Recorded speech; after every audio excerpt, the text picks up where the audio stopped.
Lintang Kemukus Dini Hari, bagian ke-10, lanjutan Ronggeng Dukuh Paru, karya Ahmad Tohari.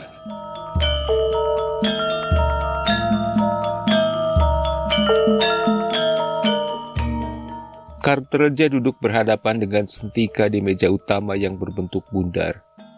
Istrinya ditemani Nyai Sentika duduk di atas balai-balai besar di pinggir ruangan. Sakum dan 3 penabuh lainnya mengelilingi meja di sebelah kiri. Serintil tidak mau duduk. Dengan penampilan yang penuh martabat, Serintil langsung meminta kamar buat beristirahat. Kartreja kelihatan tidak menyukai tindakan Serintil. Bagi Kartreja, bertamu berarti siap menjadi barang. Soal pengaturan menjadi hak tuan rumah.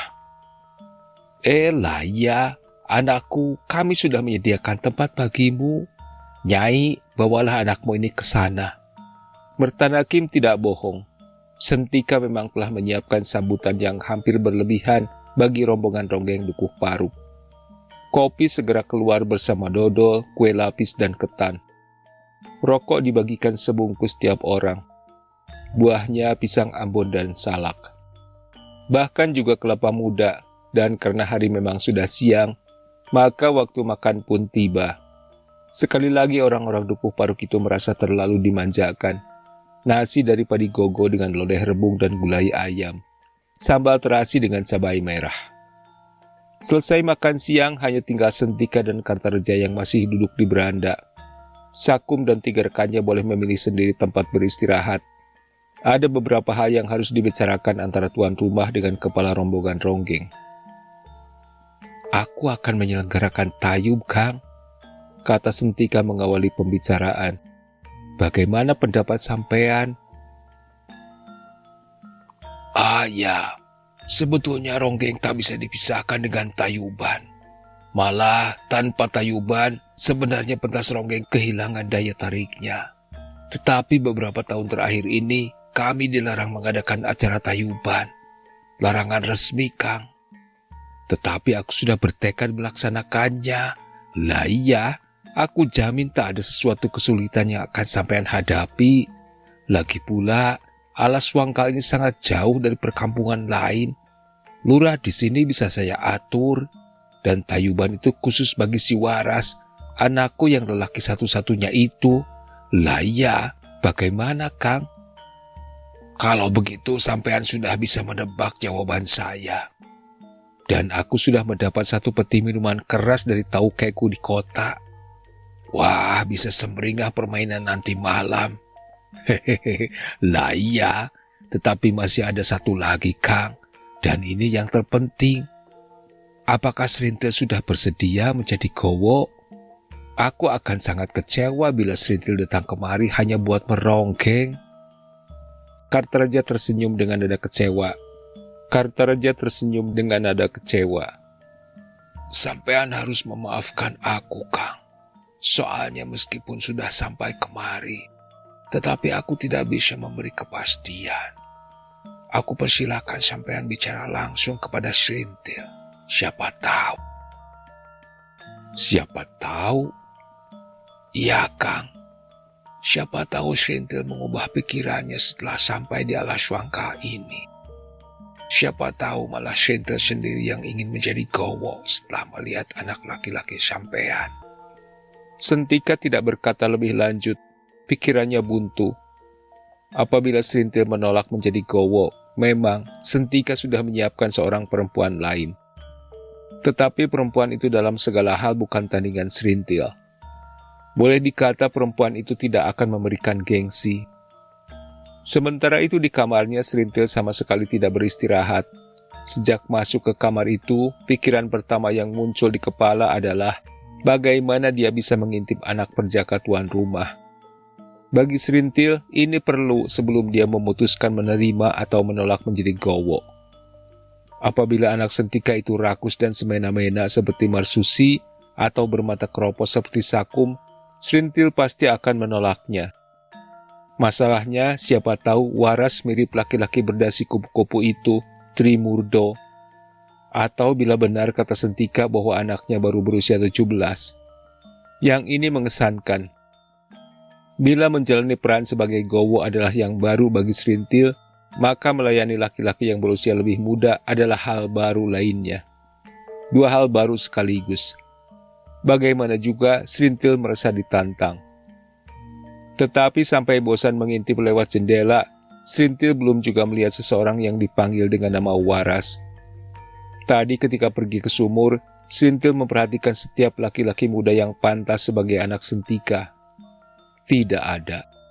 Yang kelihatan adalah laki-laki pekerja, perempuan-perempuan pekerja, serta perempuan-perempuan bergiwang dan berkalung besar. Yang terakhir ini tentulah anak-anak sentika sendiri. Toh penantian itu berakhir juga. Nyai Kartareja buru-buru masuk ke kamar Serintil dan mengajaknya lebih dekat ke jendela. "Aku sudah melihatnya," katanya. "Mana dia?" "Sebentar lagi Waras akan terlihat dari jendela ini." "Nyai yakin?" "Tentu. Aku sedang berada di belakang rumah bersama beberapa perempuan ketika seorang anak muda datang dari arah hutan jati. Orang-orang memberitahu aku bahwa dialah Waras, anak majikan yang sedang dikauli." "Bagaimana dia?" "Lihat sendiri nanti. Aku malah belum melihatnya dengan jelas. Nah, itu. Di sana, kira-kira 20 meter dari jendela, Serintil melihat seorang anak muda datang diiringi seorang anak kecil. Kesan pertama langsung membuyarkan angan-angan Serintil. Waras bertubuh tipis, jangkung, dan kelihatan lebih jangkung dengan pakaiannya yang terdiri atas kaos singlet dan celana setinggi lutut. Rambutnya dipotong model polka, membuat leher dan kepalanya lebih memanjang ke atas. Pundaknya kurus dan sempit. Tangannya mirip sepasang seruling, kuning pucat dan tanpa otot. Dan rupanya sepasang kaki itu hanya tumbuh memanjang dan memanjang, tidak pernah bertambah besar. Makin dekat, Serintil makin jelas melihat. Bila benar Waras berusia 17, maka wajahnya jauh lebih muda. Belum jelas gambar kelelakiannya. Dan yang hampir tak bisa dimengerti oleh Serintil adalah sesuatu yang kelihatan amat disayang oleh perjaka alas wangkal ini. Seekor anak burung podang. Di Dukuh Paruk, Serintil biasa melihat anak burung dipelihara oleh manusia. Tetapi manusia kecil 10 tahunan, bukan perjaka jangkung seperti Waras. Ketika melihat bagaimana Waras menyuapi burungnya dengan seekor belalang, Serintil lalu berbalik, diam sesaat sambil menatap Nyai Kartareja. Bibirnya bergerak-gerak dan menyusul ledakan tawanya. Jangan keras-keras, Cenganten." Serintil terus tertawa sambil memendamkan wajahnya ke pangkuan Nyai Kartareja. Istri dukun ronggeng ini terpaksa menekan kepala Serintil agar suara tawanya tidak menerobos keluar jendela. Akhirnya Serintil bangkit, sambil mengusap matanya dia berkata lirih. "Nyai, sekarang ajari aku bagaimana menjadi gowo.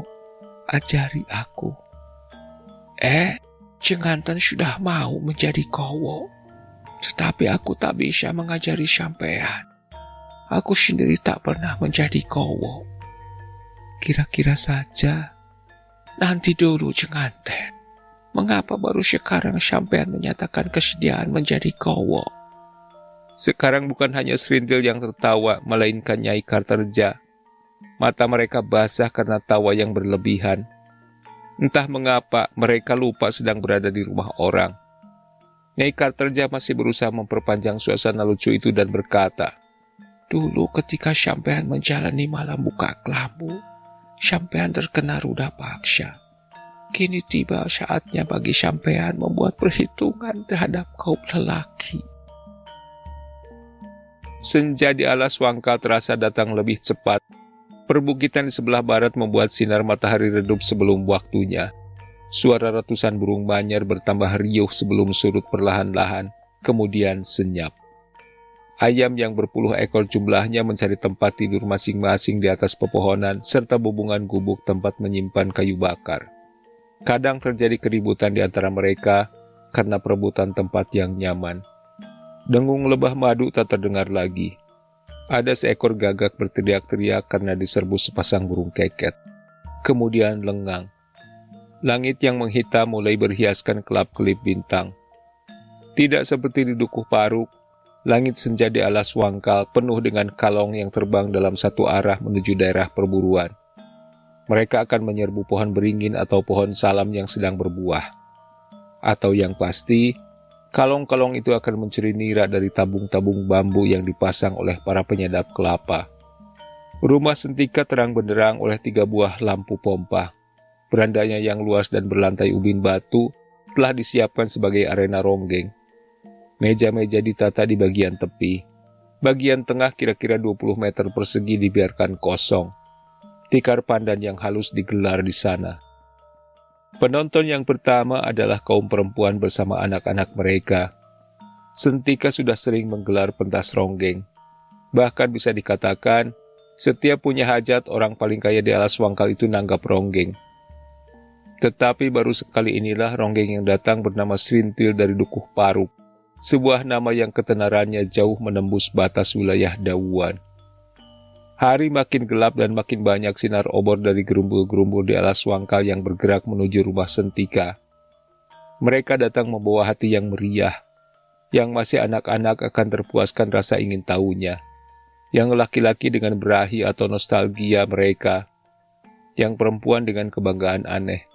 Mereka akan puas melihat seorang perempuan, Srintil, menunjukkan kekuatan fitrahnya terhadap bangsa laki-laki. Bagi perempuan-perempuan kampung, hanya dalam tontonan ronggenglah mereka bisa menyaksikan kaum laki-laki dipermainkan oleh lawan jenisnya, bukan sebaliknya seperti yang mereka alami sehari-hari. Halaman rumah Sentika sudah dipenuhi penonton. Pandangan ke dalam beranda tidak terhalang apapun karena dinding depan sudah disingkirkan. Di tengah halaman, pada titik di mana langit tidak terhalang dedaunan, ada pedupaan yang mengepul. Dekat pedupaan tertancap gayung. Meski kemarau jelas sudah datang, tetapi Kartaraja tidak berani mengambil risiko. Maka dia selalu berupaya mencegah turunnya hujan. Sangat berbeda dengan keramaian di luar adalah sebuah sudut di halaman rumah Sentika. Di sana Srintil dipertemukan dengan Waras, Sentika yang mempertemukan keduanya setelah mendengar kesediaan Srintil menjadi gowok. Pada mulanya, pertemuan itu disaksikan juga oleh hampir semua keluarga besar Sentika. Srintil menerima keramahan yang begitu tulus, seakan dia sudah benar-benar menjadi anggota keluarga itu. Kemudian tanpa canggung, Srintil meminta agar dia ditinggal hanya berdua dengan Waras. Tak seorang pun tersinggung oleh permintaan Srintil itu. Malah sebaliknya, Sentika dan anak-anaknya boleh berbesar hati karena melihat pertanda Srintil ingin lebih akrab dengan Waras. Sudut yang sengaja dipisahkan itu lengang. "Aku akan menyebutmu Kakang, meski aku yang lebih tua," kata Srintil mengawali pembicaraannya. Waras yang kelihatan bingung semenjak ditinggal sendiri kelihatan bertambah bingung. Tetapi kemudian Waras tersenyum. Senyum seorang anak. Srintil juga tersenyum. "Nah, jadi kau tidak berkeberatan ku panggil Kang, bukan? Kau begitu ya? Memang harus begitu. Lalu aku harus menyebut apa kepadamu?" "Srintil, namaku Srintil, itu saja." "Ya, gampang sekali. Memang gampang. Dan Kang, kau senang bertayub kan?" "Nonton tayuban begitu?" "Bukan, kau menari bersamaku." "Aku tidak bisa menari, tetapi ayah pandai. Nah, menarilah bersama ayahku. Aku yang menonton. Hore!" "Ah, bukan begitu. Kakang yang harus menari. Gampang sekali, Kang. Yang bisa menari itu ayahku. Kok aku yang harus menari? Bagaimana?" "Begini, Kang. Kalau kau mau menari, nanti ada upah buatmu." "Upah?" "Iya, aku akan memberimu upah. Nanti, sehabis pertunjukan, kau akan kutemani." "Kau temani? Aku sudah punya teman, banyak sekali. Mereka membantu mencari belalang untuk makan burungku." "Ah, itu kan teman kecil-kecil. Maksudku, nanti kalau Kakang tidur, aku akan menemanimu." "Kalau begitu, di mana emak tidur? Dipan itu tidak muat untuk tidur bertiga. Tapi kita bisa menggelar tikar di lantai. Kita tidur bertiga. Aku di tengah, Mak dan kamu di pinggir. Nah, hebat kan? Serintil tidak tertawa meski hatinya tergelitik bukan main. Ada malapetaka tertentu yang telah menghimpit hidup Waras. Boleh jadi malapetaka itu berlangsung sejak lama. Serintil dapat melihat dan merasakan tapak kaki bencana itu pada postur tubuh dan perilaku Waras. Dia tidak mungkin tertawa. Bahkan dia menelan ludah karena iba. Dipegangnya tangan Waras yang kurus seperti buluh. Rasanya Serintil sedang memegang tangan seorang anak kecil, lembut tanpa otot. Tidak, Kang. Nanti malam kita hanya akan tidur berdua. Aku dan Kakang. Aku akan bernyanyi agar tidurmu pulas. Makmu tidak bisa bernyanyi, kan? Tetapi Mak bisa mengelus-ngelus. Aku juga bisa.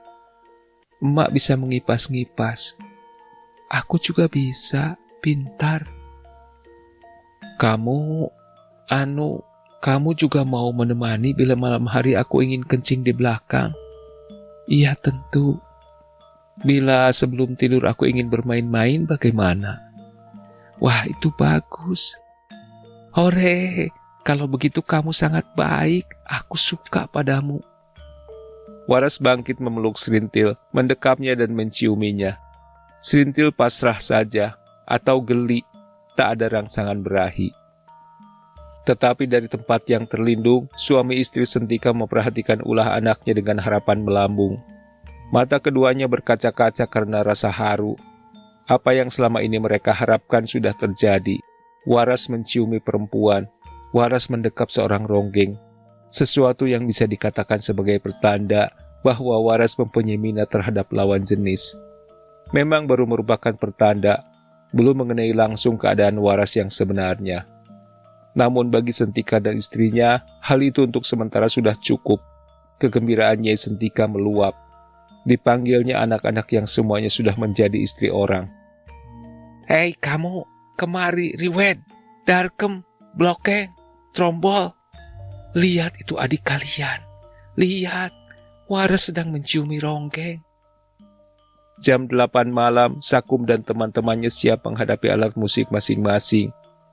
Oleh pelayanan luar biasa yang diberikan oleh tuan rumah, seluruh anggota rombongan ronggeng kelihatan penuh semangat. Serintil sedang berdandan ditemani oleh Nyai Kartarja. Anak-anak Sentika memperhatikan si ronggeng dengan penuh kekaguman. Di luar penonton mulai riuh. Teriakan mulai terdengar agar mereka yang di depan mengambil posisi jongkok atau duduk. Anak kecil dan kaum perempuan berdesakan. Sentika tampil ke bagian tengah beranda yang kosong. Kepada para penonton, Sentika menyatakan hajatnya. Mereka diminta menjadi saksi bahwa pada malam itu dengan tontonan ronggeng, maka kaul Sentika sudah tunai. Kaul demi anak lelaki satu-satunya yang kini duduk di kursi dengan wajah gembira dan saku baju menggembung penuh uang. Waras kelihatan sangat ceria, keceriaan sehari-hari yang diperlihatkan oleh Waras bila dia sedang bermain-main dengan anak burung kepodangnya. Kegembiraan penonton tercetus ketika tangan-tangan terlatih mulai menggarap irama calung dalam lagu Sekar Gadung. Sakum yang kelihatan berada dalam kondisi terbaiknya langsung menjadi titik perhatian semua penonton. Matanya yang keropos, tangannya yang cekatan dan senggakannya yang kocak dan konyol. Penonton bertepuk riuh. Sebungkus rokok terbang ke arah para penabuh, datang dari arah kepadatan orang. Bungkus pertama disusul oleh yang lain dan beberapa di antaranya melayang dari gerombolan penonton perempuan. Namun semua orang diam ketika Serintil muncul. Penonton berdesakan, kemudian tenang, penuh penantian. Di sana Serintil berdiri anggun. Pribadi dan sosoknya yang sedang berada dalam puncak kemekaran segera menyita perhatian semua orang. Buat sementara lamanya, Serintil tetap berdiri di tempatnya. Kedua sudut bibirnya sedikit tertarik ke dalam, matanya memancarkan cahaya bening embun pagi. Keseluruhan wajahnya adalah citra wibawa dan pesona yang muncul bersamaan. Dalam waktu yang sekejap itu, Serintil telah berhasil membuktikan kepada halayak bahwa yang empunya malam pertunjukan bukan Sentika, bukan pula Waras anaknya, melainkan Serintil pribadi, tanpa seorang pun bisa menggugatnya. Kemudian Serintil melangkah maju dan duduk dengan anggun di hadapan para penabuh yang sejak tadi terus mengalunkan sekar gadung. Serintil mengangkat muka seakan sedang meyakinkan kepada penonton akan kecantikan wajahnya. Lalu suaranya yang bening masuk, mengalir, dan menjadi irama calung. Sedetik kemudian pecah tepuk tangan ratusan penonton di halaman rumah Sentika. Kegembiraan yang mencekam jiwa semua orang pun mulai. Ketika memutuskan menerima menjadi gowo bagi Waras, maka timbul kesadaran baru di hati Serintil bahwa dirinya adalah perempuan dalam falsafah yang amat dalam. Perempuan yang harus mampu berperan banyak di hadapan seorang laki-laki muda yang nyaris tersingkir dari identitas kelelakiannya. Seorang perjaka yang tumbuh dalam malapetaka kejiwaan. Kesadaran yang tulus dari naluri seorang ronggeng sejati. Dan kesadaran itu muncul amat besar sebagai warna suatu gerak tari yang hanya bisa dibaca oleh jiwa yang peka terhadap gelombang batin. Ada ratusan pasang mata menonton Serintil meronggeng. Orang-orang terpenting desa Alas Wangkal ada di sekitar arena, tak terkecuali lurahnya.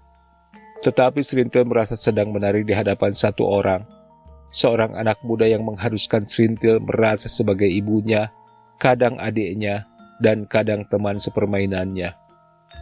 Suatu masa warna suara Serintil begitu lembut dan dalam penampilan wajah teduh sebagai gambaran seorang ibu yang sedang mendekap dan mengelus anaknya. Kadang suara Serintil penuh semangat, geraknya cekatan, seperti seorang ibu yang sedang mengajari anaknya berjalan.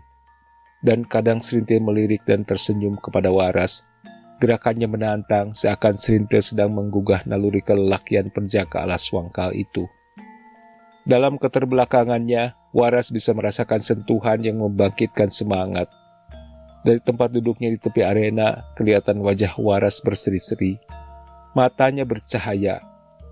Tetapi ketika Serintil menari dan mendekat sambil mencondongkan wajah, Waras tidak berbuat sesuatu yang sangat diharapkan oleh penonton, terutama ayah dan ibunya. Waras tidak mencium Serintil, melainkan hanya meletakkan kedua telapak tangan masing-masing di pipi kiri dan kanan ronggeng itu. Toh adegan yang kurang memuaskan itu tak luput dari kepekaan naluri Sakum yang buta. Tepat ketika tangan Waras menempel di pipi Serintil, mulut Sakum meruncing. Jas! Dan penonton pun bersorak-sorai. Waras bertepuk tangan bercingkrak seperti anak kambing selesai menguras tete induknya. Babak demi babak terus berlanjut. Alas Wangkal yang biasa sepi tersembunyi di belakang hutan jati dan ladang singkong jadi semarak oleh irama calung dan sorak-sorai warganya yang malam ini berkumpul di halaman rumah Sentika menonton Serintil berjoget. Tuan rumah sudah menyuruh orang-orangnya mengeluarkan guci-guci berisi ciu. Setengah jam kemudian mulai terdengar suara-suara yang tidak terkendali. Beberapa peminum mulai mabuk. Lurah Alas Wangkal kelihatan gelisah karena syarafnya mulai dikacau oleh ciu. Kemudian laki-laki yang sudah kempot pipi itu bangkit, terhuyung-huyung melangkah ke tengah arena. Dengan mengangkangkan kaki dan membuka kedua tangannya lebar-lebar, Lurah Alas Wangkal mulai bertandak mengajak Serintil bertayub. Dari mulutnya terdengar tembang yang kacau, tetapi wajahnya merah terbakar oleh berahi dan minuman keras. Mula-mula Serintil mengira kedatangan Lurah Alas Wangkal itu akan membuat Waras kecewa. Ternyata dugaannya meleset.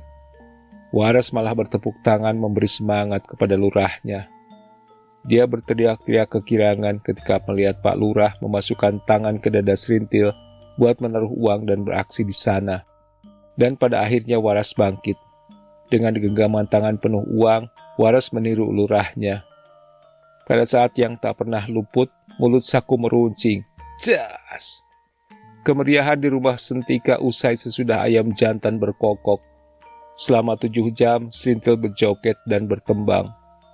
Selama itu Serintil melayani sekian banyak laki-laki yang membawanya bertayub, dan sekian banyak laki-laki baru puas bila Serintil duduk di atas pangkuannya.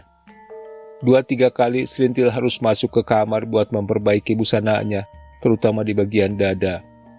Sebanyak itu pula dia harus kembali mengoles bedak di pipi, karena pada bagian yang jernih itu paling sering bersentuhan dengan kulit lelaki. Ketika sinar matahari mulai menyentuh punggung-punggung bukit di Alas Wangkal dan mengusir Halimun dari sana, Serintil masih lelap di kamarnya di rumah Sentika. Sementara rumah saudagar singkong itu sudah ramai oleh pembantu laki-laki dan perempuan yang banyak jumlahnya. Anak-anak Sentika masih di sana menikmati suasana baru, karena di rumah orang tua mereka tinggal seorang ronggeng, bukan sembarang tinggal. Mulai hari ini Serintil menjadi gowo. Bagaimana sikap Waras terhadap gowonya itulah yang menjadi daya tarik saudara-saudaranya. Waras bangun seperti biasa, tepat ketika anak burung piaraannya sudah mulai mencecet. Tetapi kali ini Waras tidak berminat melayani anak burung kepodang itu. Turun dari tempat tidur, Waras mencari emaknya yang sibuk mengatur urusan dapur. "Di mana dia, Mak?" "Dia siapa?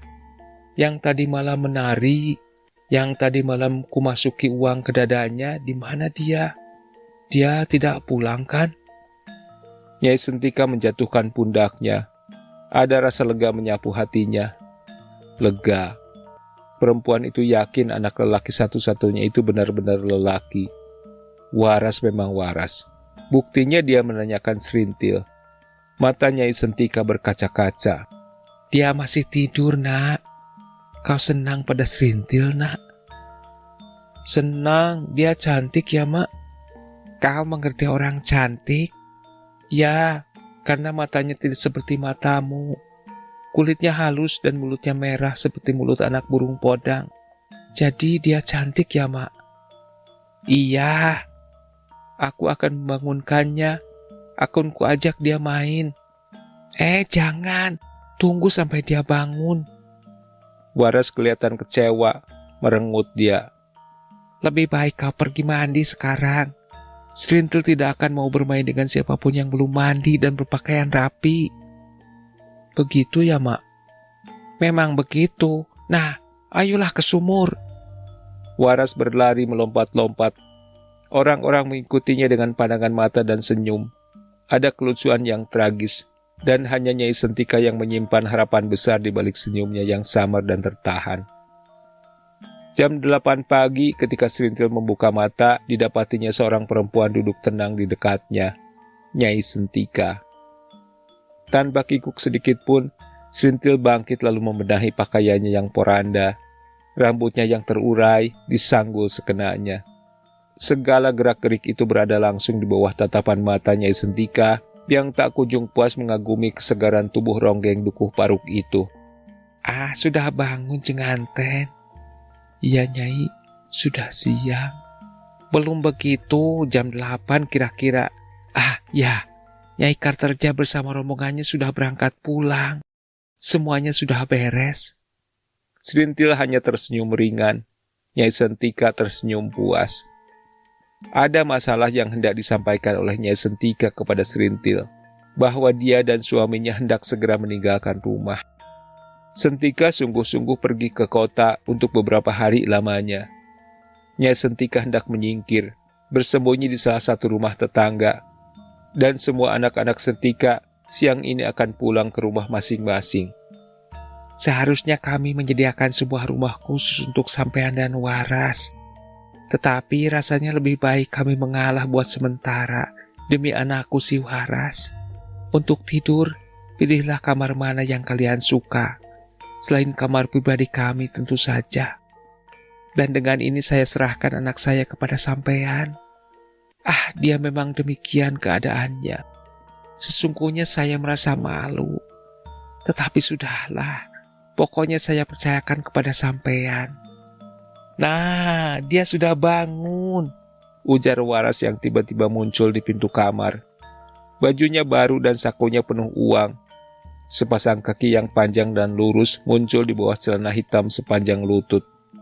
"Apa katanya, Mak? Dia mau bermain-main bersamaku, bukan?" "Tentu saja, Kang," jawab Serintil mendahului Nyai Sentika. "Nanti kita bermain-main sepuas hati. Tetapi sekarang aku mau mandi dulu. Kakang tunggu di sini ya." "Jangan lama-lama." "Iya. Nanti kamu dandan seperti tadi malam ya." Iya.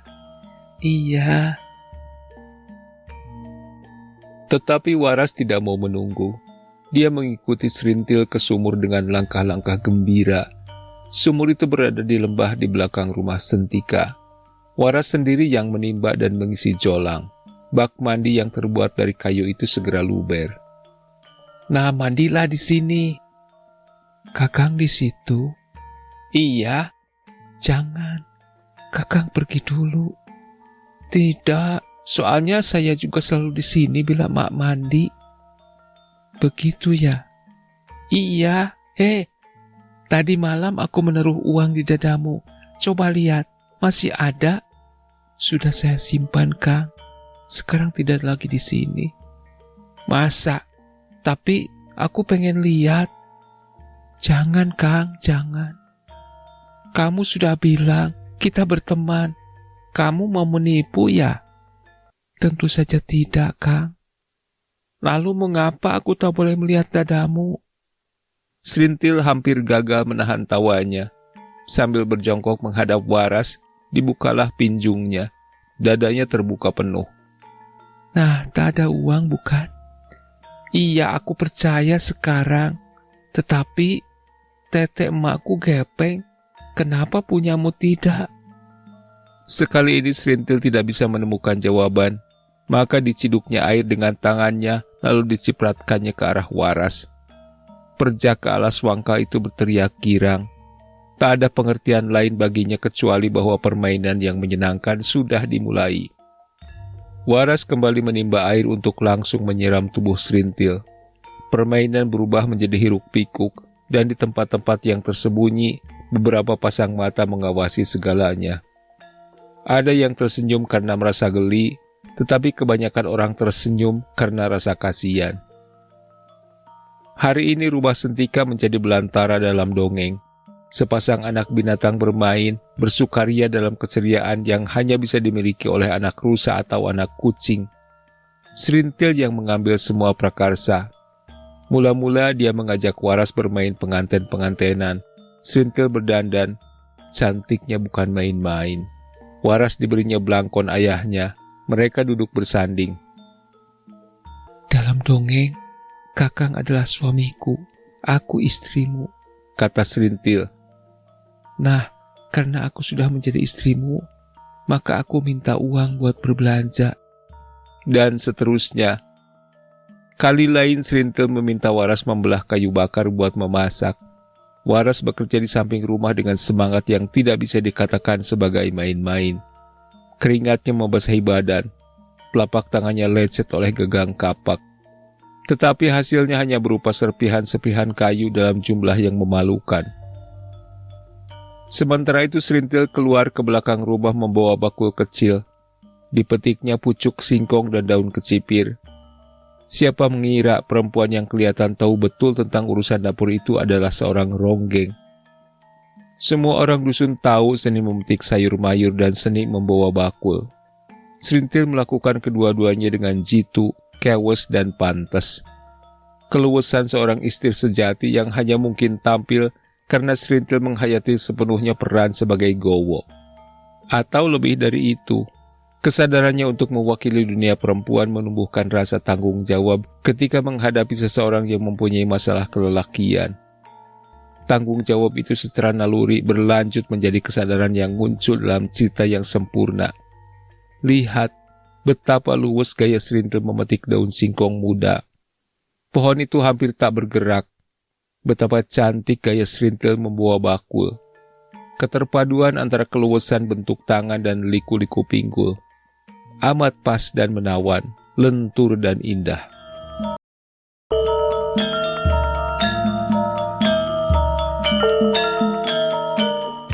Terima kasih sudah menyimak. Sampai jumpa di bagian selanjutnya. Tata dan Nami Hajab pamit. Selamat menikmati hari yang menyenangkan.